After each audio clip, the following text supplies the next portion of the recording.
इसलिए लोग कहता है कि राजनीति बहुत गंदा है, राजनीति में आना नहीं चाहिए। हनुमान जी के लगे कोनो पद ना रहे लेकिन सेवा का सोच रहे, सेवा का सोच बा कि जनता के सेवा कैली कि महिला शक्ति ही भारत के सबसे बड़का शक्ति है। आ शक्ति के उत्थान करे खातिर हम 1800 किलोमीटर पैदल चल रही 2006 में। हमारा कफन चोर नहीं खे बनेगा, हमारा केहू के बेटी के हक नहीं खे मारे के, बर्तन ना किने के चाहिए, भाई के लाश ना फूका के चाहिए।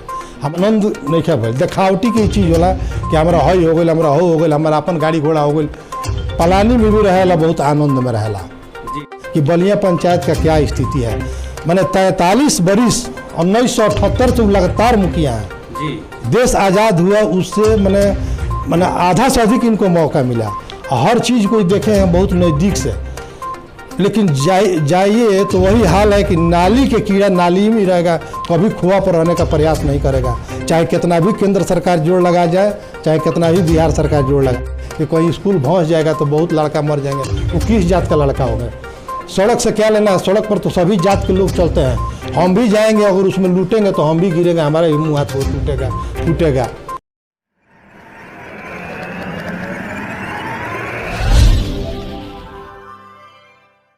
नमस्कार प्रणाम, हमार नाम नीतीश है।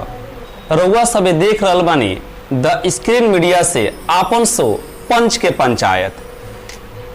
रउआ सबे देखा तानी कि जैसे जैसे चुनाव नजदीक आवता एमे विकास के मुद्दा के गर्माहट काफी दिखाई दे रहल बा। इहे सब मुद्दा पे कुछ बात करे खातिर हमरा रउआ बीच उपस्थित बानी बलिया पंचायत के भावी मुखिया प्रत्याशी उषा देवी के पति जयप्रकाश दुबे जी। आज हमनी के यहाँ से कुछ सवाल कइल जाई, बात कइल जाई कि यहाँ के अपना पंचायत खातिर यहाँ के का नजरिया बा, का सोच बा, का मुद्दा लेके यहाँ के आवतनी, यही सब के सवाल जवाब के बात हुई। तो चलिए सर, रउआ हमरा शो में बहुत बहुत स्वागत बा। सबसे पहले तो हम नीतीश जी रउआ चैनल पर हमरा आवे के मौका मिलल, एकरा खातिर बहुत बहुत धन्यवाद। और पूरा टीम के हमरा तरफ से प्रार्थना बा, प्रणाम बा, नमस्कार बा। जितना भाई बहन ये हमनी के पंचायत के चाहे जितना भी लोग एकरा के ए पर देख रहल बा एकरा के, तो सब भाई बहन के हमरा तरफ से नमस्कार बा। बहुत बहुत धन्यवाद। रउआ से पहिलका सवाल हमार ई बा कि रउआ एगो सभ्य परिवार से आवनी, संपन्न परिवार से आवनी। बहुत लोग के मुंह से हमनी के सुनले बानी सन कि राजनीति के मतलब बहुत अलग अलग तरह के लोग सब बात करेला। जैसे कुछ लोग कहेला कि राजनीति मतलब गंदा नाली, जे ओई में जाई उ नसाई। एकरा बारे में राउर का ख्याल बा? राजनीति के हमनी के जब भारत में बतावल गई वो व्यवस्था रामायण से बतावल गई, भगवान राम से बतावल गई कि भगवान राम राजनीति के कहनी, अपने कष्ट में रहनी। चाणक्य भी लिखले बड़े कि जब तक सेवक झोपड़ी में रहेगा तब तक जनता महल में रहेगी, जब सेवक ही नेता ही महल में रहेगा तो जनता कराहेगी, जनता कष्ट में रहेगी। तो राजनीति हमारे मर्यादा पुरुषोत्तम श्री राम ने बताया कि अपने लिए उनको कुछ नहीं चाहिए, अपने जनता के लिए सारे लोगों को सुख सुविधा के लिए उन्होंने अपना बहुत कुछ दिया।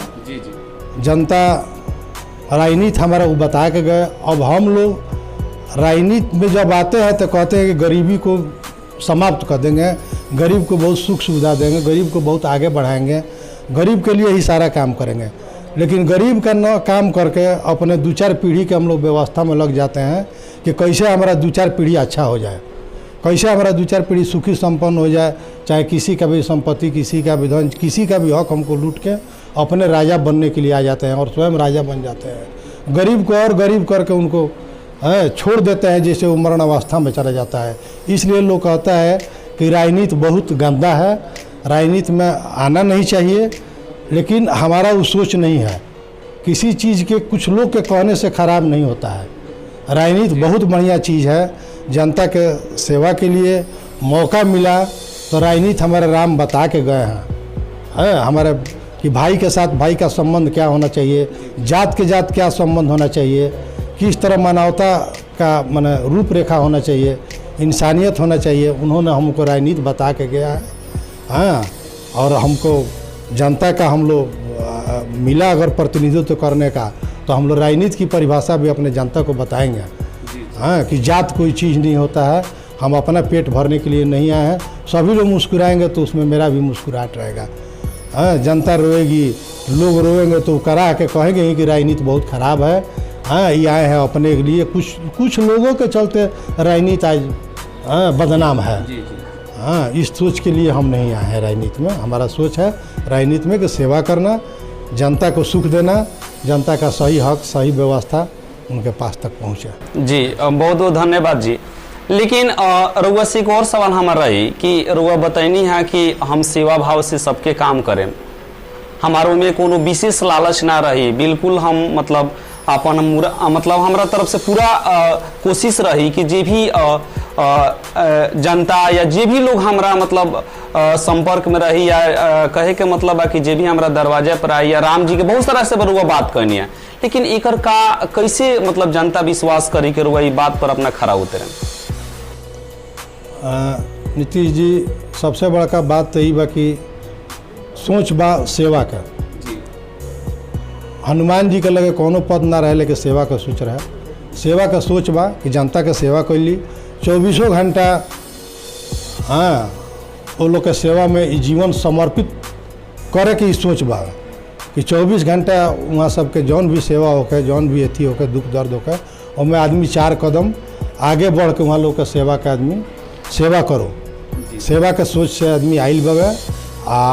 जौन भी बड़ व्यवस्था भारत सरकार, बिहार सरकार जौन भी देता ये जनता खातिर।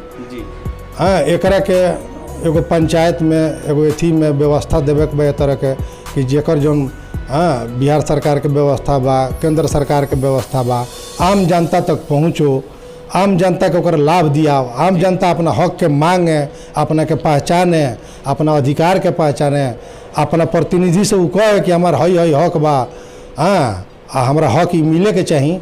एकरा के पहले हम पारदर्शिता करें अपना पंचायत में 2-4 जगह कंप्यूटर सेंटर खोल के, जौना के माध्यम से कि का सरकार के सुविधा हमनी खातिर मिलत हवे, ओमें हमारा सही अधिकार का भइल वो हमरा जनता के मिले के चाहिए।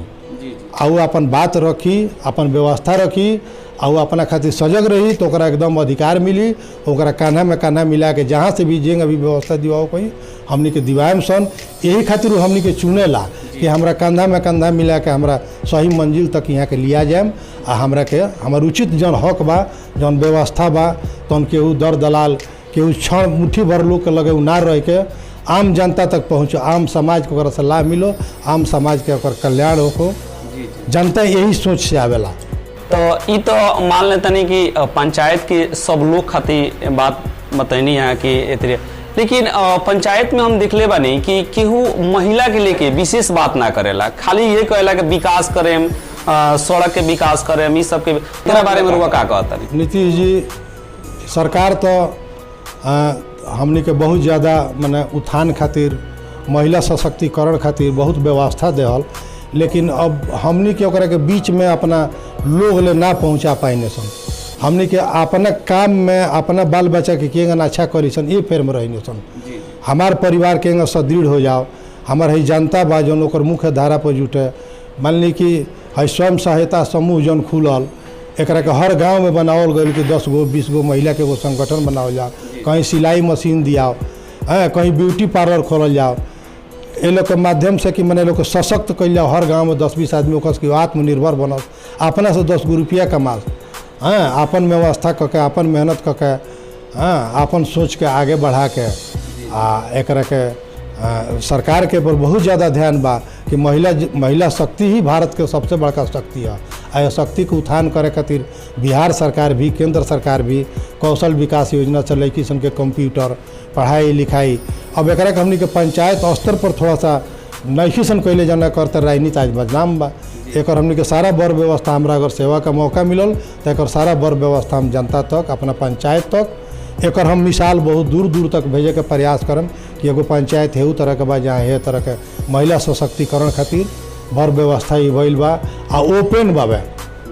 कहीं कोनो बात नहीं ओकरा के छिपावल लुकावला। हमार जनता सुखी रही, हमार लोग सुखी रही, सब लोग आनंद में रही, मुस्कुराई, तबे रो मुस्कुराहट मिली, अन्यथा रो मुस्कुराहट नहीं मिल सकता। हाँ, चलिए हमारा टीम के तरफ से रउआ के बहुत बहुत शुभकामना रही कि रउआ जीती, जीत के अपना बात पे सही उतरी। हमारा अगला सवाल रउआ से ही बा कि बलिया पंचायत में निरुआ पंचायत में हमनी के देखले बनी सन, सर्वे कैले बनी सन कि रउआ कास्ट के लोग मतलब दुबे जी लोग बहुत कम बावे। उमें देखल गई बा कि छोटा बड़ कास्ट के हमेशा से कुछ अलग अलग तरह से ओकरा के देखल जाला। फिर ऐसा रउआ का मतलब अपना पंचायत के थी करें कि अदर कास्ट के मतलब अदर कास्ट के भी लोग रउआ के अपन प्रतिनिधि मानो और सही मानो और सही से रउआ के चुनाव कर सको, एकरा बारे में राउर का विचार? नीतीश जी, हम 2006 में भी चुनाव लड़ रहनी जी। चूँकि 2001 में हम पंचायत में बलिया पंचायत में जुटनी, हम आंध्र पंचायत में रहनी, तो हमारी सोच रहे कि हम अपना जब घर में आ गई तो घर के हर सदस्य के देखी कि के का बा कैसे बा। हम 1800 किलोमीटर पैदल चल रही 2006 में। हमार जात मने ठीक बा, ई वर्ण व्यवस्था जौन बावे ई हमने के एजा अइला के बाद ई समाज कइल कर्म के अनुसार एकरा के बांटल कि जे जौन काम करी विद्वान चाहे वो कौनो जात में हुई ओकरा के हमने के दिमाग मानल जाई। जे सेवा के भावना से शक्तिवान हुई, जे काम करी समाज के सेवा करी ओकरा के छतरी मानल जाई। बस हमनी के पेट के मानल गई, पैर के शूद्र मानल गई। जब ई शरीर हमनी के जब सब वर्ण व्यवस्था एक संगे बा तब ई जब चलता तो ई कुछ नेता लोग जौन बावे अपना निजी स्वार्थ खातिर कि हई जात हवन हई जात हवन इनकर मने हे तरह के थी बा, लेकिन हमारे ये तरह के कुछ बात न रहे। 2006 में हम 88 को वोट से चुनाव हरनी। बहुत कम वोट बा हमारा समाज के, लोग कहेला कि ब्राह्मण समाज से हम बानी तो बहुत कम वोट बा पंचायत में, लेकिन बहुत हमारा ज़्यादा वोट मिल रहा है। वो वोट हमारा कोनो समाज के ना रहे, हमारा आम जनता के वोट रहे। हमरा बुझाला कि वो सब हमरा के सब लोग वोट दिल रहे। हमरा ही बुझाइल ना कि मैंने हमरा के लोग वोट ना दिल रहे, हमरा के सब लोग ना जीतैले रहे, सब लोग हमरा के जिता दिल रहे, लेकिन हमरा भाग्य में ना रहे जौन से कुर्सी ना मिलल। लेकिन हमरा के मैं सब जनता वोट दिल रहे, सब जात पात दिल रहे। तो हमरा केहू हमारा स्वजात से बा ओकरा के हमरा लेकर निकल चले कि हमारा पूरा समाज के केंगन लोग मुस्कुराई केकर केंगन हक बा कौन व्यवस्था बा ओकरा तक हमरा पहुँचावे खातिर जिम्मेवारी मिलेला।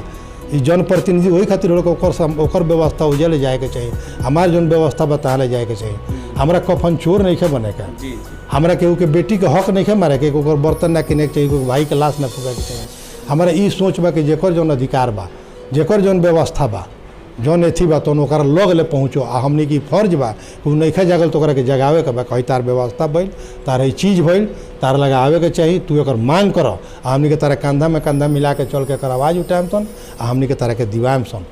तो जात पात के राजनीति हम ना करी न, समाज के राजनीति करे के बाद समाज मुस्कुराई तो हमनियों को मुस्कुराहट मिली, समाज कष्ट में रही तो ओकरा खातिर हमनियों को रोवे के पड़ी। जी बहुत अच्छे।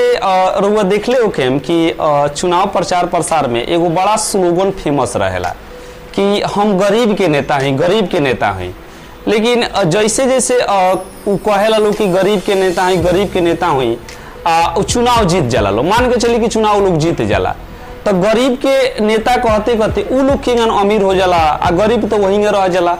एकरा बारे में रउआ का कहे चाहता नहीं? वो लोग जौन चीज़ के पाके अब बुझल कि बहुत हम अमीर हो गई, वो चीज़ के बहुत पहले भगवान राम पर त्याग कर देनी। धन से केहू को सुख नहीं खे भइल, आनंद नहीं खे मिलल। आनंद सच्चा कर्म से मिलेला, सच्चा सोच से मिलेला। BMW गाड़ी पर बैठला पर आनंद ना मिली। जनता एक बेर मुस्कुरा दी, ओकरा एगो रोटी मिल जाई, ओकर सही हक मिल जाई, एगो तन ढके के वस्त्र मिल जाई। बहुत तरह के लोग बा जरा इहो नहीं खे।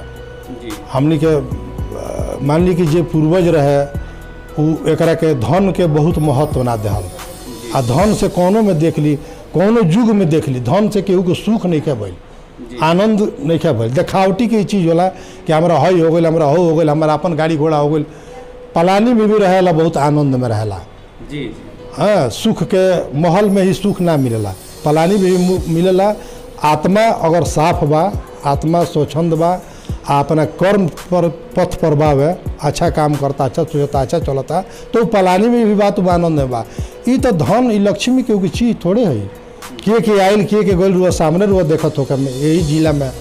हाँ, आई लो जाई लो, केहू राजा बनी, केहू रंक बनी, केहू जन्म जाते मान ली करोड़पति खरबपति बा, केहू जन्म जाते मान ली कि गरीब बा। तो हम सोचम कि गरीब को हक लेकर राजा हो जाई, हमारा 10 गो गाड़ी हो जाए, हमारा खूब बढ़िया घर दुआर हो जाए, हम एसी में रही, लेकिन जनता का राहत रही तो एसी में भी रुआ सुख नहीं के मिल सकत। देखावटी रुआ खाली सुख मिली कि जनता के मने कि हम खूब सुखी बनी, लेकिन अंतरात्मा से रुआ का राहत रहे, कष्ट में रहे। ऐसे जनता ही जब आनंद में रही, सुख में रही, तो वो सच्चा आनंद में रहे। हमनी के राजा बने के कोनो सोच नहीं के। आ जे भी राजा बन बा का लेके जैसे गइल बा, सिकंदर सूर्योदय से सूर्यास्त ले राज रहे, लेकिन का लेके गइलस, लास्ट में निकाल दिलस कि देख लो भाई हम आज भी खाली आते जाते नहीं। जौन भी मिलल बा, इजा मिलल बा, सब नाश्वर हवे, एगो कर्म रह जाई जौना के लोग कहेला कि ना फलनवा ठीक रहनी, फलनवा अच्छा रहनी, हमनी का अच्छा आनंद मिलल, सुख मिलल। कांटा रूप के ना गनी, आम रूप के गनी का हमनी के कम से कम कुछ खाए के मिलता, कुछ फल मिलता। तो इस सोच से आदमी चुनाव लड़ेला। यह सोच होला, यह सोच लोग जनता में देखावेला, लेकिन जब वो पद मिल जाला, जगह मिल जाला, अथी मिल जाला, तो सोचला कि हम खूब राजा हो जी, खूब ये, लेकिन वास्तव में वो राजा ना होला, वो एकदम भिखारी हो जाला। जो दूसरा के हक ले लेके अपना पेट में खाई, वो कहियो सुखी नहीं कर सकत। जकर जन सुख सुविधा वगैरह के दी, वो पेट में गमछा बांध के भी रही तो ओकर सुख आनंद मिली। जैसे महाराणा प्रताप पेट में गमछा बांध के भी एगो अपन इतिहास लिखल है। तो धन खातिर नीतीश जी हम तो नहीं आए हैं, हमारा सेवा का सोच है, और हमारा पंचायत मुस्कुराए इसी सोच के लिए आए हैं। हाँ, यही हमारा मैंने सोच है कि जनता अगर हमको मौका दिया तो हम जरूर सेवा करेंगे, और जनता तक जो भी हक होगा सरकार का उसको उपस्थित करेंगे, और जनता तक दिलवाएंगे, और जनता की मुस्कुराहट में अपना मुस्कुराहट देखेंगे, जनता के भी आनंद में अपना हम आनंद खोजेंगे। अपना हमको सुख का कोई ज़रूरत नहीं है। चलिए, राउर बात सुन के बहुत अच्छा हमने के लागल। इतना रुआ सब बात कहनी कि हम ये तरीके के व्यवस्था करें, ये तरीके के परिस्थिति लाएं ताकि जनता खुश रहो, पंचायत हमार खुशहाल रहो। काई जीतला के बाद रुआ कर सकता नहीं, एक का गारंटी बा कि रुआ जीतला के बाद ही सारा काम करे भी? तो सब लोग बात कहेला कि हम आए पंचायत में तो हमार सोच अलग रही, हमार विकास के मुद्दा है रही। तो जीतला के बाद एक रुआ का गारंटी दे सकता नहीं कि मतलब हम करें? एक कौना माध्यम से रुआ के जनता विश्वास करो, ओकर कुछ बारे में ओकरा चर्चा करी हमने से। देखिए, हनुमान जी तो आदमी हो ना कि सीना चीर के देखाओ, वो बड़ा वहाँ लोग में शक्ति रहे कि सीना चीर के देखाओ कि हमारा अंदर का बाबा। अब रह गई कि हमारा काम से ही बूझी कि ई मने का ई किए क्या नहीं किए। हम 1800 किलोमीटर पैदल चले के आज जन चुनाव होता 2021 में, ई चुनाव माने बहुत टिपिकल मौसम में हो रहा बा। लेकिन एक पहले जन 2006 में चुनाव भइल, जन चुनाव में हम माने जनता के रूबरू भइनी, जनता के अपना घर के पहचाने के प्रयास करनी कि हमारे घर में कैसन कैसन लोग बा, किस तरह के लोग बा। तो आँख से देखे के चाहिए हम अपना जनता के। आँख के देखल सत्य होला, कान के जन सुनल होला तो झूठ होला। तो हम पहले अपना आँख से 1800 किलोमीटर चल के एक एक जनता के, गाछ वृक्ष के, जीव जानवर के देखनी कि हमारी जौन घर बा, जौन हमारा मैंने जौन घर में हमू रहतनी, ये हमारे घर कैसन बा। हर प्रभु के कृपा से जौन भी हमारा मिलल बहुत मिलल, जनता के अथाह प्रेम स्नेह आशीर्वाद हमारा मिलल। हमारा भाग्य में ना रहे, हमारा कुर्सी ना मिलल, ओकर भी हमारा कोनो अफसोस ना रहेला। जौन हमारा प्रेम मिलल अगर हमारा मिल रही तो हम यही खातिर वो देखनी कि हमारा मैंने का स्थिति रही, केंगा का करे के चाहिए, केंगा हमारा जनता के सुख मिलित, केंगा सही व्यवस्था ओकर लग ले पहुँचित। तो हमारा यहाँ संजोग से जौन मैंने मुखिया बनी, एक पहले हम अपन एथी भी दिले रहनी कि हम अपने मुखिया के कार्यकाल का काम का कोई विरोध नहीं करेंगे। जनता इसका हमको अगर सेवा का मौका मिला तो उसमें जो त्रुटि होगा उसका सुधार करेंगे। आज भी हमारे यहाँ सड़क नहीं है, आप हेडक्वार्टर से नज़दीक हैं, आप कभी भी देख सकते हैं कि बलिया पंचायत का क्या स्थिति है। मैंने 43 बरिस 1978 से लगातार मुखिया हैं जी। देश आज़ाद हुआ उससे मैंने आधा से अधिक इनको मौका मिला, हर चीज़ को देखे हैं बहुत नज़दीक से। लेकिन जाइए तो वही हाल है कि नाली के कीड़ा नाली में ही रहेगा, कभी खुआ पर रहने का प्रयास नहीं करेगा, चाहे कितना भी केंद्र सरकार जोड़ लगा जाए, चाहे कितना भी बिहार सरकार जोड़ लगा ले, लेकिन ये लोग नाली में जीने के लिए एकदम एथी हैं।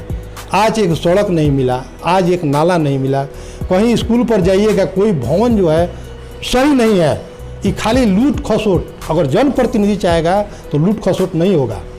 हम उस पंचायत को, हमको जनता जब मौका देगी, हम उस पंचायत को समझेंगे कि मेरा एक घर है, तो मेरे घर में कहीं से कोई अपवित्र चीज़ नहीं आएगा, कोई गलत काम नहीं होगा, उसका हम पुरजोर विरोध करेंगे। आज जो हमारा स्कूल की स्थिति है, कल हमको तो ये डर लगता है कि कहीं स्कूल धंस जाएगा तो बहुत लड़का मर जाएंगे, वो किस जात का लड़का होगा। सड़क से क्या लेना है, सड़क पर तो सभी जात के लोग चलते हैं, हम भी जाएंगे, अगर उसमें लूटेंगे तो हम भी गिरेंगे, हमारा भी मुँह हाथ वो टूटेगा फूटेगा। नाली फदफदाएगा, पानी का कहीं नहीं रास्ता रहेगा तो उसमें भी दिक्कत होगा। हमारे जो बाल बच्चे हैं इनको सही मार्गदर्शक नहीं मिला कि आप इस रास्ता से चलिए, आप इस रास्ता से बढ़िएगा। सरकार सभी व्यवस्था दे रहा है, लेकिन घर के मालिक उसको सही जगह पर नहीं रख रहा है, जिसके चलते मान लीजिए कि हमारा जो व्यवस्था है वो जनता तक नहीं पहुँच पाता है। आज हमारा पूरा पंचायत कराह रहा है, पंचायत एकदम कराह रहा है कि कुछ मुट्ठी भर लोग जो है उसको गुमराह करके रखे हैं, जो उनके जिस तरह अंग्रेज चले गए लेकिन टोपी छोड़ गए कि हम अंग्रेजी बोलें, हम हिंदी ना बोलें, हम भोजपुरी ना बोलें, ये हमारी मातृभाषा है, हम जब बोलें तो इंग्लिश बोलें। तो टोपी छोड़ के चल गए, आप फूट डालो कह रहा नहीं। वो 43 बरिस हमारा मैंने पंचायत में चलता कि हई जात हवन, हई पात हवन, हई छोट हवन, हई बड़ हवन, सबकर हमारा जरूरत बा, सब हमारे संगे रही तबे हमनी के मर्यादा रही। तो सबका के संगे लेके चले के बा आ सबकर विकास करे के बा। हाँ, जितना शक्ति मिलल बा सब लोग के विकास खातिर, सेवा खातिर लागे के चाहिए, अपना पेट खातिर अपना खातिर ना लागे के चाहिए। जी, बहुत बढ़िया लागल। रुआ बात करत पीरियड में हमनी के एगो बार सवाल बार उस शब्द आवतला कि हमरा कुर्सी ना मिलल, हमरा कुर्सी ना मिलल। तो रुआ से जाने चाहतनी कि रुआ कुर्सी खातिर पंचायत चुनाव लड़तनी या जनता के सेवा करे खातिर? कहल जाला बाबू कि बिना पावर के भगवान श्री राम भी, चूँकि रावण पड़ोसी रहे समुद्र का, लेकिन उहो माने भगवान 3 दिन विनय करने के, हे प्रभु, हे समुद्र महाराज, हमको रास्ता दीजिए कि हम उस पार सुगम से पहुंच जाएं, और उस पार हमारी पत्नी है, हमको मार्ग दीजिए कि कम से कम वहाँ तक पहुँचे। लेकिन विनय करत करत भगवान 3 दिन अथी हो गई, लेकिन रास्ता ना मिलल। कुर्सी गलत प्रयोग खातिर ना मिलेला, कुर्सी एगो पावर होला, उ सब जनता रुआ के एगो पावरफुल जगह देहल, एगो व्यवस्था देहल, ओकरा से जे भी अधिकारी गण बा उ डेराला। हमार जौन व्यवस्था बा, हमार जौन अधिकार बा, हमार चीज़ बा, हमारे जनता तक जाए के चाहिए, एकरा खातिर उ कुर्सी मिलेला। और वो कुर्सी के वही मार्गदर्शन खातिर हमनी के जौन पावर मिलला तना पर हमनी के कार्य करे के चाहिए। तो उ कुर्सियाँ मिली तो वह देखें कि मैंने ओकर किंग होला। बाकी तो जनता जगह नहीं कैले बा। अब अगर कुर्सिया के गलत इस्तेमाल करें, कलम के गलत इस्तेमाल, तो बहुत ज़्यादा दिन ना रहेला। ये कुर्सिया स्वतः जन बात ना रही रुआ लगा। एक बार जनता रुआ ठग सकतनी, धोखा दे सकतनी, रुआ को कुर्सी दे दलत तो ओकर सही रुआ उपयोग करम, सही चलम, सही रहम, तो रुआ अथी मिली। कुर्सिया के एगो तनी महत्व बा।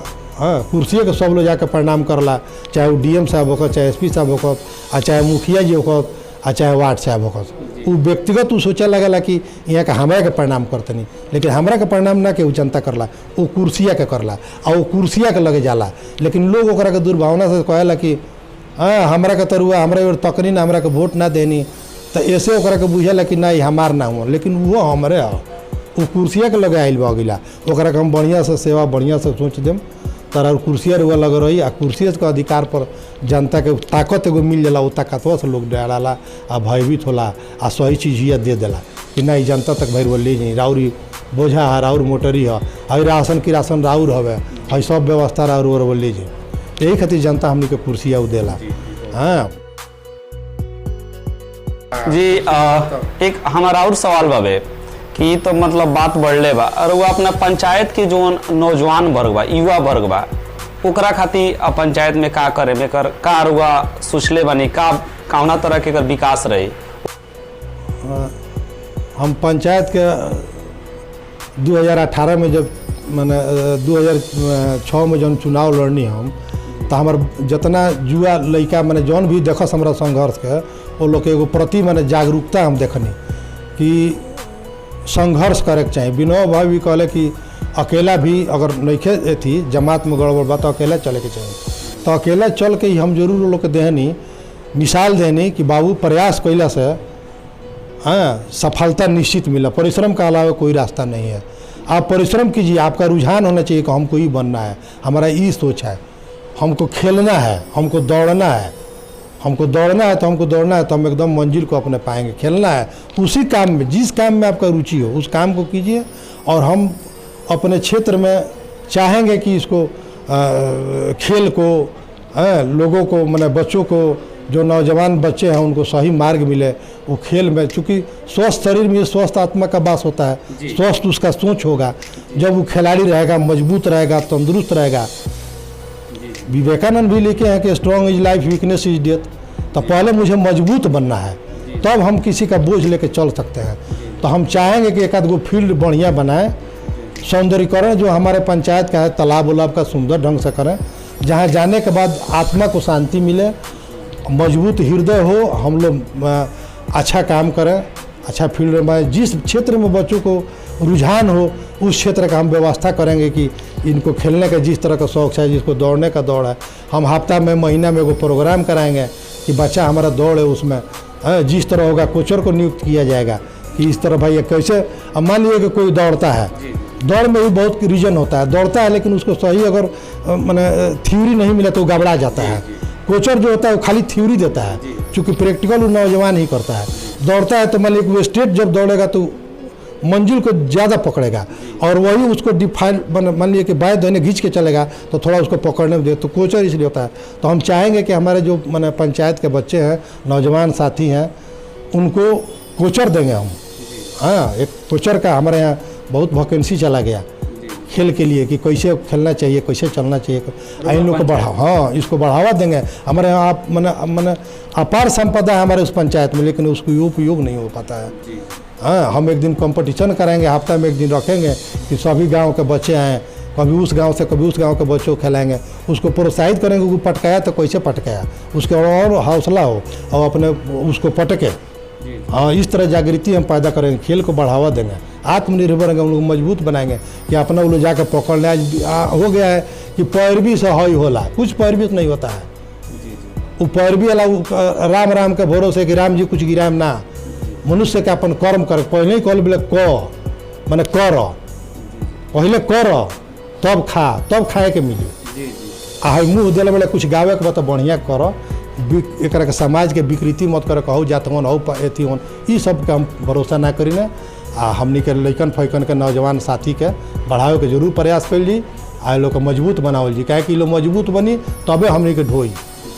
मजबूत ना रही तो हमनी के यहीं कष्ट में रहल जी, चूँकि ढोही अला पनिए देवेला हमनी के ना सेवा करल रही तो कहाँ से होई। तो हमनी के सेवा के सोच में वो सेवे सोचत हन कि हमनी के सेवा करे के बा, यही सोच से बाबू है। चुनाव लड़े के इच्छा बा, दोसर कोनो इच्छा नहीं है। हाँ, चुनाव जीतला के बाद से शिक्षा आ चिकित्सा के में ओकरा बारे में रुआ मतलब का ख्याल बा? शिक्षा चिकित्सा देखिए, शिक्षा के तो स्तर हमनी के कुछ माने गड़बड़ हम कहें जौन हमार मने थी बा, लेकिन स्वास्थ्य की स्थिति अच्छा बा। मान ली कि अब हमनी के हम लाख लोग से कही ने कि भाई रउआ अपना पंचायत में ऐसा का व्यवस्था करें जना से मतलब शिक्षा और चिकित्सा दोनों सुधर जाओ? देखिए, हमनी के भी पंचायत में बाव है, माने स्वास्थ्य के भी माने केंद्र एगो संयोग से बा, लेकिन ओकर विस्तार ना हो पावेला। ओकर विस्तार कैली कि उ जन जनता के लगले पहुँचे। जनता आजो बीचे में दिग्भ्रमित हो जाता। सरकार दिले बा प्राथमिक स्वास्थ्य केंद्र मानी के अंदर बा, लेकिन MBBS डॉक्टर में बा, लेकिन ओइजा लोग देखावे नहीं के जाते। मेडिकल और बैचलर के पढ़ाई के लिए बा, जना से एम्स में भी डॉक्टर जाते रहे, वही जाते रहे, पटनो जाते रहे, सब जगह चूँकि वो पढ़े के पड़ला तो वो हमनी के मिलल बा। लेकिन ऐसा नहीं कि बीच में 300 रुपया फीस देवे लगे चल जाइए, आ 1 रुपया के कागज बनवा के अपन समस्या रखल जाई, डॉक्टर चेक करी, हमरा के दवाई दी जो ना होई तो ई व्यवस्था पर लोग भरोसा ना करत। एकरा के हम अपना पंचायत में मूलभूत सुविधा के संग एजा 1 मिनट रुआ के रोके। रुआ कहनी है कि 300 रुपया लोग फी दे के आ जाके दूसरा डॉक्टर, लेकिन कुछ लोग के कहे कि ये भी सुने के मिलेला कि जब हमनी के जानी सन अस्पताल में तो डॉक्टरे साहब ना रहेलन, तो लोग के ना देखाई। मैंने कहे का मतलब कुछ जागरूक नहीं खेलो, 24 घंटा डॉक्टर को या बाबा इमरजेंसी सेवा मने हाँ OPD के मान ली के एगो समय बाबा। अब इहे कुल व्यवस्था जन बा जब लोगों के लगे पहुँचे रही, हमारा पंचायत में रही, लोग के लग रही तो लोग ओकरा के जानले रही तो वो अधिकारवा खातिर हो लड़ जाई कि आखिर डॉक्टर ए बार के ड्यूटी पर बा। माने जनता की जानकारी नहीं, जनता के जानकारी नहीं हो पाओ सही चीज जना से दिग्भ्रमित रहते जनता हमार वो सही जगह पर नहीं पाओ। मान हॉस्पिटल में पहुँचित हमारे प्राथमिक स्वास्थ्य केंद्र जन बा हमारा पंचायत में रही एगो दूगो रही तो वही में जौन आशा बाड़ी जरा कि लोग बतावल जाता कि ना भाई घरे घरे जाके स्थिति जांच करे के बा, बतावे के बा, रिपोर्टिंग करे के बा, तो सब लोग निष्क्रिय बा। ऐसे कि जो मैंने हमने के जो कुर्सियाँ मिलता वो खुदे निष्क्रिय होता है, ऐसे लोग निष्क्रिय हो जाता लोग।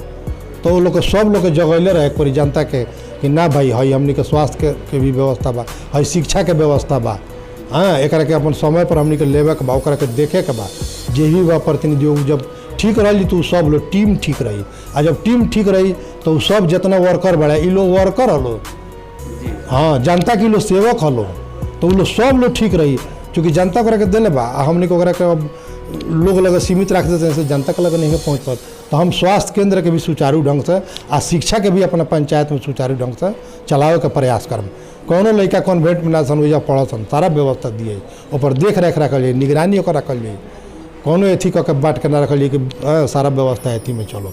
हम स्वास्थ्य के प्रति भी शिक्षा के प्रति भी, चूँकि शिक्षा मजबूत रही तो सोच मजबूत रही, तो शिक्षा पर भी हमारा ध्यान रही और स्वास्थ्य पर भी ध्यान रही, दोनों पर हमारा ध्यान जरूर रही। हाँ हम एकरा खातिर अब तो जीवन समर्पित बा। हाँ आई जौन गृहस्थ आश्रम रहे एक आदमी मुक्त बा, अभी समर्पित बा खाली सेवा खातिर। हाँ एकरा के जगावे के प्रयास कैली महात्मा गांधी जंगन आज़ाद करैले देश के, तनहे अकेले चल के बाद सब लोग जुटत गए, अकेले भी चल के प्रयास कैली कि जौन हमार घर बा उनमें सब लोग खुशहाल रहे, एक गमक दूर ले जाओ, एक सुगंध दूर ले जाओ कि भाई हौ पंचायत के हई स्थिति बा, हमनियों के देख के ओकरा से हमनी के अथी हो कि ना हमनियों के यहाँ चले के चाहिए। एक हम शिक्षा स्वास्थ्य दोनों के मजबूत करम, चूँकि यह रीढ़ के हड्डी बा समाज के। चलिए बहुत बहुत धन्यवाद रहुआ हमारे स्टूडियो में नहीं और अपना पंचायत खातिर अपन बात रखनी। हमनी के टीम के तरफ से पूरा मतलब शुभकामना रही कि रुआ जीती और अपना बलिया पंचायत के सही ढंग से प्रतिनिधित्व करी। जी बहुत बहुत धन्यवाद। बहुत बहुत धन्यवाद नीतीश जी, आपने इस चैनल पर मुझे बोलने का मौका दिया। हमारे शब्द में हमारे वाणी में कोई गलत सही भी निकल गया हो तो मैं अपने आम दर्शक से, अपने आम जनता से, आपके चैनल के माध्यम से टूटी फूटी भाषा में, मैं बहुत विद्वान आदमी नहीं हूँ, सेवा का खाली सोच है, विद्वान आदमी नहीं हूँ। अगर उसमें कुछ गलत निकल गया हो तो उसको हमारे जनता जो भी दर्शक है उसको माफ़ करेंगे। और हमारा जो भरोसा है, विश्वास है, बुलंद है, हम अपने पथ पर अडिग हैं और सेवा के सोच से चले हैं। हमको मान मर्यादा प्रतिष्ठा के कोई बात नहीं है, हनुमान जी लेखन हमारा सोच। रउआ सब अभी देखनी कि हमारा स्टूडियो में बलिया पंचायत के भावी मुखिया प्रत्याशी उषा देवी के पति जयप्रकाश दुबे जी रहनी है। यहाँ से पंचायत के मुद्दे पर रूबरू भैनी सन, कुछ बात भैला और आगे भी ये तरीके एपिसोड आवत रही, रुआ देखत रही। और हमारा चैनल अगर रुआ अच्छा लगता है तो सब्सक्राइब करी। बहुत बहुत नमस्कार।